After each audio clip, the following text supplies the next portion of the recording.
મહાઆગાહી ગુજરાત સહિત દેશના 19 રાજ્યોમાં કુદરતનો પ્રકોપ। ભારે વાવાઝોડા સાથે ચોમાસાનું રૌદ્ર સ્વરૂપ। દેશભરમાં હવામાન વિભાગ દ્વારા આગામી દિવસો માટે હાઈ એલર્ટ જાહેર કરવામાં આવ્યું છે। ભારતના 19 રાજ્યોમાં કુદરત પોતાનો કેર વર્તાવે તેવી પ્રબળ શક્યતાઓ છે, જેમાં વીજળીના કડાકા ભડાકા અને ભારે તોફાની પવન સાથે વાવાઝોડાની ચેતવણી આપવામાં આવી છે।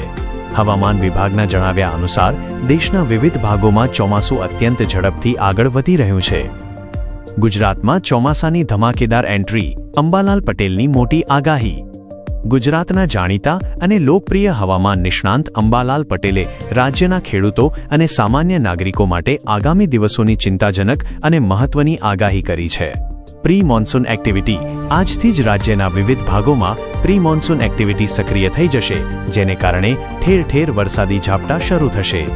અસહ્ય ઉકળાટની આશંકા। 21-23 જૂન દરમિયાન હવામાં ભેજનું પ્રમાણ વધવાને કારણે લોકોને ભારે બફારા અને અસહ્ય ઉકળાટનો સામનો કરવો પડશે, જે ચોમાસાના આગમનનો સ્પષ્ટ સંકેત છે। 23 જૂનથી ચોમાસાની વિધિવત શરૂઆત। ક્યાં કેવો પડશે વરસાદ? અંબાલાલ પટેલના જણાવ્યા મુજબ 23-25 જૂન દરમિયાન ચોમાસું ગુજરાતમાં વિધિવત રીતે દસ્તક દેશે। દક્ષિણ ગુજરાત અને સૌરાષ્ટ્ર। ચોમાસાના પ્રારંભમાં જ દક્ષિણ ગુજરાત અને સૌરાષ્ટ્રના વિસ્તારોમાં ગાજવીજ સાથે ધોધમાર વરસાદ પડશે। કેટલાક સંવેદનશીલ વિસ્તારોમાં 4 ઇંચથી વધુ વરસાદ ખાબકવાની પણ આશંકા છે। 28 જૂન પછી સાર્વત્રિક વરસાદ। 28 જૂન બાદ બંગાળની ખાડીમાંથી આવતા ભેજવાળા પવનોને કારણે ગુજરાતમાં મેઘરાજા ધમધોકાર બેટિંગ કરશે। ખેડૂતો માટે રાહતના સમાચાર। વાવણી લાયક વરસાદની યાદી। 28 જૂનથી ઉત્તર અને મધ્ય ગુજરાતના ખેડૂતો માટે સોનાનો સૂરજ ઉગશે, કારણ કે આ વિસ્તારોમાં વાવણી લાયક ઉત્તમ વરસાદ થવાની સંભાવના છે। ક્ષેત્ર મુખ્ય જિલ્લાઓ બાય વિસ્તારો। ઉત્તર ગુજરાત: પાટણ, સમી, હારીજ, મહેસાણા, સાબરકાંઠા, અરવલ્લી। મધ્ય ગુજરાત: પંચમહાલ, મહીસાગર, વડોદરા, અમદાવાદ, ગાંધીનગર।